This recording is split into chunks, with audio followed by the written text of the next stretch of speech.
Hi everyone! Welcome again to my channel. In today's video guys ay katatapos lang ng ulan. So ayan, mag part 2 tayo ngayon sa ating update dito sa aking succulents garden. Ayan. So buti na lang at umulan para bukas pwede ko nang bunutin tong mga damo dito. Kasi napakatigas talaga ng lupa dito guys kapag tuyong-tuyo. Ayan. So dito naman tayo ngayon. So ang tinanim ko nga pala dito ay karamihan ay sedum, tapos mga graftoberia. Meron din akong tinanim dito na echeveria. Ayan. So, tingnan natin. So, ganito nga pala yung hitsura nila ngayon. Ayan. So, ayan guys. Makapal na, pati yung mga damo sa gilid sobrang kapal na, so bukas bumunutin ko yan para naman kitang kita yung mga succulents natin, diba? Ayan. So umpisahan natin dito sa dulo. So mayroon nga pala ako ditong tinanim na blue elf, kasi itong si blue elf last year nakatanim siya sa pot, kaya lang lagi siyang nagkakaroon ng stem rot, tapos nanalagas yung dahon, so hindi siya maganda sa pot na pinaglagyan ko sa kanya last year. So naisip kong ilagay siya dito. So buti na lang at gumanda naman siya, no? At baka i-cuttings ko to pagdating ng autumn. Mag-cuttings ako dito para mayroon akong blue elf na nakatanim sa pot. At yung super bomb ko nga pala, ayan, medyo lumaki na siya ngayon ng konti, kasi ito nag-isang taon na to sa akin guys. Tapos lagi siyang nagkakaroon ng mga stem rot, ayun. Tapos pinropagate ko naman siya sa dahon. Ang problema lang ay nakalimutan kong diligan yung dahon, kaya ayun, nag-goodbye yung mga babies. So ito na lang yata yung natira, or mayroon ako doon sa seedling tray. Hindi ko alam kasi hindi ko pa na check isa-isa yung seedling tray ko kung mayroon akong nailagay doon, or kung okay pa ba yung pinropagate ko dati. So ayan, ito yung malaki na. Ayan. Kung i-compare nung dati na nilagay ko siya dito na parang lang siya, napakaliit niya, mas malaki na siya ngayon. Ayan. Tapos yung caramel spirit ko, ayan, dumadami na siya. Nagkaroon na siya ng mga bagong babies, pero maliit pa yung mga babies. Ayan, gumagapang na siya guys. Tapos yung major ko na kalbo talaga siya nung nilagay ko dito. Ayan. Meron na siyang mga bagong suloy. Tapos kumuha na nga pala ako dito. Nilagay ko sa pot yung bandang dito. Kung nakita ninyo dito banda. Parang nagkaroon siya ng butas. Kasi kinuha ko yung dito banda. Nilagay ko sa pot. At yung Joyce Tarok ko, ayan, kumapal na naman siya ulit. Kasi nung winter talaga ay nagkaroon siya ng mga frostbite, ayun. So pumangit yung dahon niya, tapos ang natira na lang ay yung mga stem. So nilagay ko dito at ayan, kumapal na naman siya ulit. Yan. Medyo nga lang yung dahon niya, marumi kasi nga sa talsik ng kapag umulan, ayan. Talsik-talsik guys. Tapos nambasa dito banda. Yan, kasi nga sa sobrang lakas ng ulan, ayan. Yung sa gilid medyo nakaka-receive sila ng tubig, pero yung sa gitna ay dry pa rin. Tapos, yung Ellen natin dito na napaka-chubby ng dahon. Ayan, chubby talaga yung dahon ni Ellen, oh. So, maganda siya ilagay sa pot, lalo na kapag sobrang dami. Kasi nga, siya, masarap sa mata kapag kaya pinapadami ko tong Ellen ko kasi gusto kong ilagay siya sa malaking pot. Tapos, yung makapal, ayun. So, ito si Ellen. And then, ito naman si Rolly. Tingnan ninyo si Rolly guys. Oh, ang ganda ng dahon, napaka-chubby. So first time kong nagkaroon ng Rolly na ganito, naka-chubby. Matagal na to siya sa akin. Binili ko lang to siya sa Daiso dati. Tapos hindi talaga siya ganito kalaki. Ayan. Pero maganda yung kulay niyan. Pumupula siya na may pagkadilaw kapag na-stress siya sa winter. So ngayong next na winter, hindi ko alam kung kukulay ba siya dito. Ayan, si Rolly. Medyo masilan din to siya sa winter. Nagkakaroon siya ng mga frostbite kapag hindi siya maiging nalagyan ng frost cloth. Ayan, nagkaka-frostbite siya. And then, meron ako ditong si Jit Bars. Ayan, yung pangalan niya, si Jit Bars. Sedum. So, ayan, dumami na naman siya ngayon. Yan, gusto ko tong dahon niya kasi nga yung chubby-chubby yung dahon. So maganda siya ilagay sa mga arrangement, yung mga pasingit-singit doon sa mga may space. Ayan. Kaya nilagay ko siya dito kasi pinapadami ko siya para pag nag-arrangement ako, ayan, meron akong mga sedum na pansingit sa space. Ayan. Tapos naglagay ako dito ng party dress. Malaki na rin siya. 3 heads to siya. Nilagay ko dito. Ayan. Tapos nagkaroon na siya ng 2 baby dito. Mayroon dito isa. Ayan. Ito isa, bago. Tapos meron din dito. Yan yung ating dito. Nagkaroon siya ng mga babies. Hindi ko alam kung mayroon dito sa kabila. Ayan. Medyo malaki na rin siya, guys, oh. Yan. Diba? Laki niya. So medyo maselan din to siya sa winter. So good luck na lang sa atin, no? Pagdating sa winter. At meron ako ditong tinusok na California Sunset. Ito rin, maselan din to sa winter. So talagang kailangan nating i-safe siya sa winter. Lagyan natin ng makapal na frost cloth. And then, yung ko naman dito, si Harry Watson ko. Makapal na sana siya, guys. Kaya lang, nagkaroon siya ng stem rot. Eto, oh. Ayan. Tapos, yung mga dahon, nilagay ko lang dito at mayroon ng baby. Ayan. So, ito, pwede nating itanim to. Ayan, para mayroon tayong propagation. So, itanim ko na lang to bukas na lang. Kasi hapon na ngayon. And then, yung nakalbo ko na clavata last year, ito nga pala siya ay nakatanim sa pot. And then, nilagay ko na lang dito kasi nga, pumapangit na siya doon sa pot. So, nilagay ko dito. At ayan, nagkaroon na siya ng mga baby. Ang lang nito, guys, no, ay mga stem lang to siya. Nakalbo na stem. Nilagay ko dito. Ayan, nagkaroon siya ng mga bagong pops. Ayun, kumapal na, diba? Ang ganda, oh. Para na siyang puti dahil nga sa farina. Ayan, yung hinawakan ko, natanggal yung farina. Ayan. Makapal yung farina niya, guys. Yan. And then, dito naman si Tree Stonecraft. 3 lang to siya. 3, ba to? Isang stem, 3 branches. And then, ayan, nagkaroon na naman siya ng mga sanga-sanga. Ayan. So, ito nga pala siya ay sedum variety. So, para siyang si jade plant. Kaya lang, magkaiba talaga yung kanyang stem. Ayan. Variety siya ng sedum. And then, ito rin. Para siyang si blue jelly beans. Pero hindi siya si blue jelly beans. Kaya kalimutan ko lang yung pangalan niya. Ang stem din nito ay katulad nitong si Stonecraft. Magkapareha sila ng stem. Tumataba yung stem niya. Para siyang si blue jelly beans. Pero iba si blue jelly beans. Ito si blue jelly beans. Ayan. Makapal na yung ating blue jelly beans dito. At ang stem ni blue jelly beans, parang tumitigas siya. Parang naging kahoy. Pero ito siya is, siya, yung soft ba yung niya, stem niya. Katulad nito. Ayan, oh. Diba? Hindi talaga siya patayo.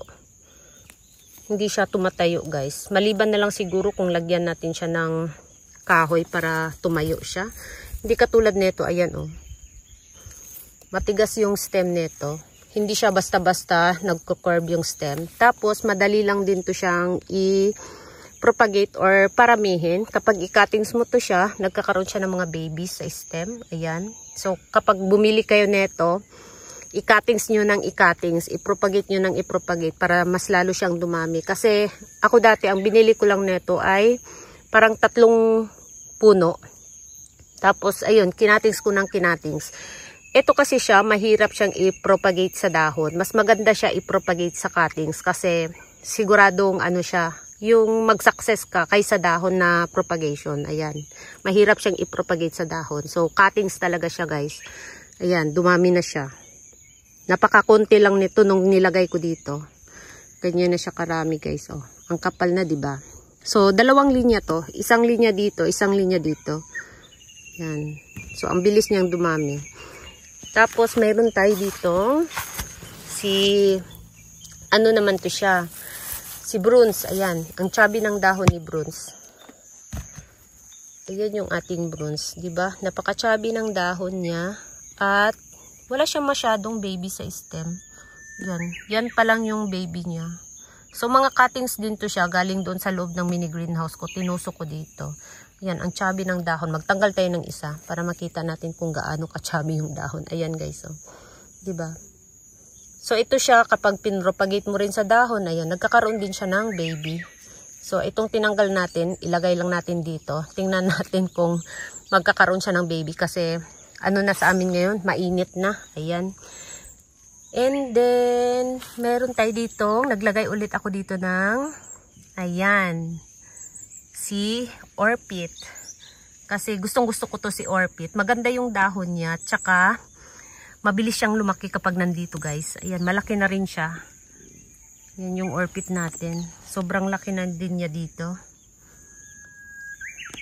Tapos, yung ano ko nga pala, Marinade ko. Ito si Marinade, dito, nakalbo dito kasi nga, mayroon ditong sedum na tumubo. Ito, ganitong sedum, oh. Diba ang dami, oh. Ayan, ganitong sedum. Tumubo dito, and then hinayaan ko lang siya. Tapos, ayun, dumami ng dumami. Ang bilis niyang dumami, kaya, ano na siya dito, nakatabon na siya dito sa mga, ano ko, PBN ko. Kaya, tinanggal ko na lang siya ng tuluyan. At, ayan, nakalbo tuloy yung ano ko dito. Natanggal pati yung Marinade ko. Kaya ito na lang yung naiwan dito banda.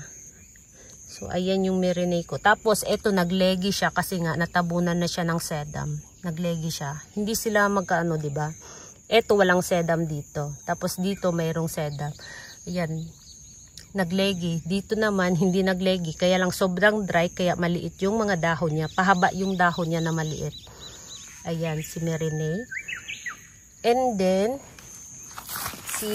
ano naman to, si PBN. Ayan. Akala ko talaga si PBN ay hindi na siya makarecover kasi nga ang pangit nito nung nilagay ko dito. At ang pangit ng stem niya, akala ko talaga is matuluyan na siya. Magkaroon siya ng stem rot and then mag-goodbye na siya. Ayan, okay naman pala. Gumanda siya ulit. Ayan. Diba? Malaki. Ito ang pinakamalaki, oh. So, ngayon nagpropagate ulit ako netong PBN kasi nga kumunti na yung PBN ko. Dahil akala ko talaga ay mag-goodbye siya dito. Yan, buti na lang at ano, lumaki na naman siya ulit. Tapos, mayroon ako ditong nilagay na si Sedum lucidum. Ayan, si Sedum lucidum. Maganda to siya guys kapag na-stress siya sa winter, pumupula yung kanyang dahon. Yan. Kaya lang mayroon siyang mas maganda kung compact siya. Ayan, mas maganda kung compact yung dahon niya. So, ayan. Palaki siya ng palaki ngayon dito. Tapos, ito naman yung titubans ko. Ayan. Naglagay ako dito ng titubans kasi ito, galing to siya sa pot na pumangit din siya ng pumangit. Katulad nito, ayan oh. Ganito. So, nilagay ko siya dito. Baka sakaling gumanda siya ulit. Ayan, okay naman siya. Medyo lumaki na naman yung dahon niya. At mayroon nga pala dito isa na nagkaroon ng stem rot. Nandito yung ano niya. Oh. Ayan. Pinatong ko lang dito sa Davy. At inantay ko siyang magkaroon ng ugat. So ilagay na lang natin kasi tuyo na yung ano niya. Ayan. Tapos yung Davy na nakalbo last year, yan, dumami na naman siya. Kung nakita ninyo yung pinakaunang video na katatanim ko lang sa kanila, eto nakalbo to siya. Galing siya sa square na pot na maliit and then pumangit siya, nakalbo. Ayan, nilagay ko dito at gumanda na naman siya ulit. So, eto plano ko tong ilagay sa arrangement. Ayan, yung Davy lang lahat na arrangement. Ayan. Maganda yung dahon niya dito, oh. Yung Davy ko sa loob ng mini greenhouse, hindi ganito yung dahon niya. Mas mahaba yung dahon niya. I-compare dito. Ito ay okay lang. Ayan. Normal lang yung ng dahon niya. Forma ng dahon niya. Yung Davy ko kasi sa loob ng mini greenhouse, ang haba ng dahon tsaka medyo manipis. Yan. And then, mayroon tayo dito si Little Beauty. Ayan, si Little Beauty guys. Maganda yung dahon ni Little Beauty dito. Makapal na mataba. Yan. At ayan, may mga bulaklak na siya. Yan, kumakapal na si Little Beauty. Ang tsatsabi ng dahon, di ba? Tapos meron tayo dito jelly beans. Ayan. Si jelly beans kumapal na rin. And then naglagay ako dito ng olivia. Yung dalawang olivia ko ay okay naman siya. Ayan. Palaki siya ng palaki. Tapos itong isa hindi ko alam bakit. Maliit pa rin siya. Ayan. Napaka-soft pa rin ng dahon. Pero ito, malaki na, oh. So, sa tatlong olivia na nilagay ko dito, ito lang sa gilid yung hindi pa siya bumubuka. Parang hindi pa siya stable. Yan. Tapos, naglagay ako dito ng Crazy and Ryan. Kasi ito, naglipat ako ng Crazy and Ryan. Tapos, yung mga baby, naghiwa-hiwalay. Ito, nilagay ko na lang yung iba dito. Yan. Mayroon din akong nilagay sa maliit na pot. Tapos, yung iba dito ko nilagay. Yan. Ang bilis niyang lumaki dito. Mga Crazy and Ryan. Maganda yung kulay nito kapag na-stress siya. Purple yung kulay niya. Tapos, yung ating Marcos dito. Ayan, kumapal na yung Marcos natin. Ito yung mga cuttings na galing doon sa loob ng mini greenhouse. Nandito yung iba. Ayan, kumakapal na siya. At maganda yung kulay nito kapag na-stress siya. Kulay orange. Tapos yung Vera Hagens ko, yan, naglaglagan yung dahon guys. Nagkaroon siya ng mga, ayan oh. Naglaglagan yung dahon. Ayan din. So, hindi pa nga pala ako nag-spray dito ng kahit ano. Kahit pesticide, tapos fungicide, ayan, hindi ko pa sila inisprayhan. Mula nung tinanim ko sila dito. So, kaya siguro nagkaroon siya ng mga ganyan. Naglaglagan yung mga dahon. Pero okay naman sila, oh. So, ang kaibahan nga pala nito, si, Vera Hagens, tsaka si Bruns ay, eto siya, mahaba yung dahon niya.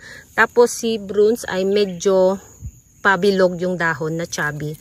Yan, magkapareha lang sila ng, ng kulay. Pero yung dahon nila is magkaiba. So, tingnan natin. Kasi malaki na sila ngayon. So, kumuha tayo dito ng isa. Tapos, kumuha din tayo dito ng isang dahon. Tingnan natin. Ayan. Ito yung kay Bruns. Ito yung kay Bruns. Ito yung kay, Vera Hagens. Ayan. Medyo payat siya, diba? Payat na mahaba. Tapos, ito pa-chubby, pabilog. So, ito yung kaibahan ng dahon nila. Ni Bruns tsaka ni Vera Hagens. Ayun. So, ibalik natin tong dahon niya dito. Yung mga nalaglag na dahon, yung iba, nagkaroon na ng baby, oh. So, itong sedum na to, ang bilis niyang kumapal, oh. Ito yung binunot ko. Nung nakaraan din, nagtanggal din ako dito sa gilid. Kung nakita ninyo, ayan, oh. Tinanggal ko. Kasi nga, grabe ang kapal na niya, guys. Tapos, ito nga pala si Ghosty. So, kung nakita ninyo yung Ghosty ko, nakalbo dito banda, oh. Nagkaroon siya ng stem rot. Eto. Ay, hindi ko pa nalinis. Ayan, oh. So, ngayon ko nalinisin habang naalala ko pa. Yan. So, ibalik natin dito para hindi siya mabasa. Iniwan ko lang pala siya dito sa gilid. Ayan, nabasa tuloy siya. Tapos yung mga dahon na nalaglag, hinayaan ko lang din dito. Kasi magkakaroon din yan ng baby, guys. Yan, mayroon ng ugat to. So, ayan, malaki na yung mga Ghosty ko. Ayan, kumapal na siya. At malaki na rin yung rosette. Ayan.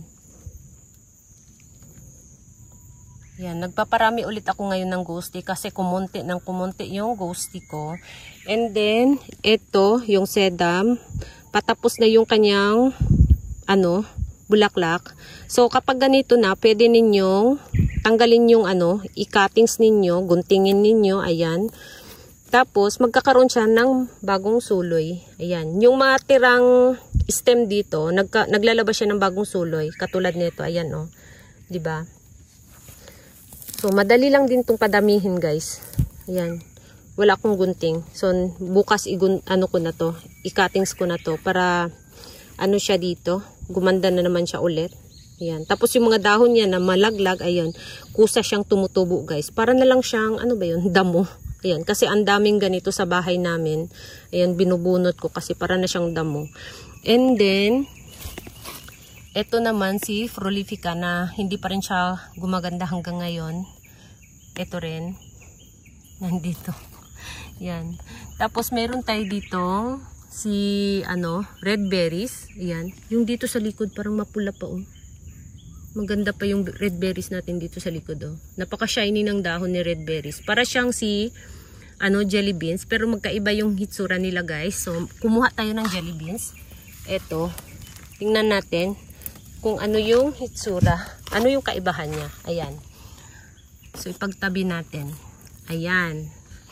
So, ang dahon ni jelly beans tsaka si red berry, magkaiba yung laki. Ayan. Maliit itong kay red berry. Tapos, malaki kay jelly beans. Ayan.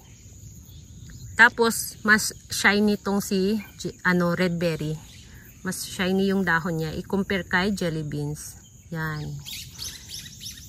Tapos, yung ibang sedum na nilagay ko dito, ayan, ang kapal na. At kumuha na nga pala ako dito. Nilagay ko sa arrangement. Ayan.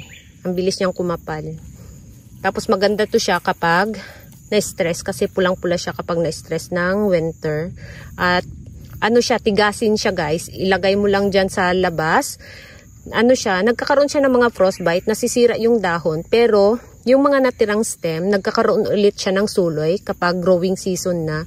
At ang bilis niyang dumami. Ayan. Ito siya, tinanggal ko lang to sa bahay namin. Yung mga natirang ganito ko. Dahil nga, yung ganito ko ay pakunti ng pakunti. Ayan, nagtanim ako dito. At ang bilis dumami, oh.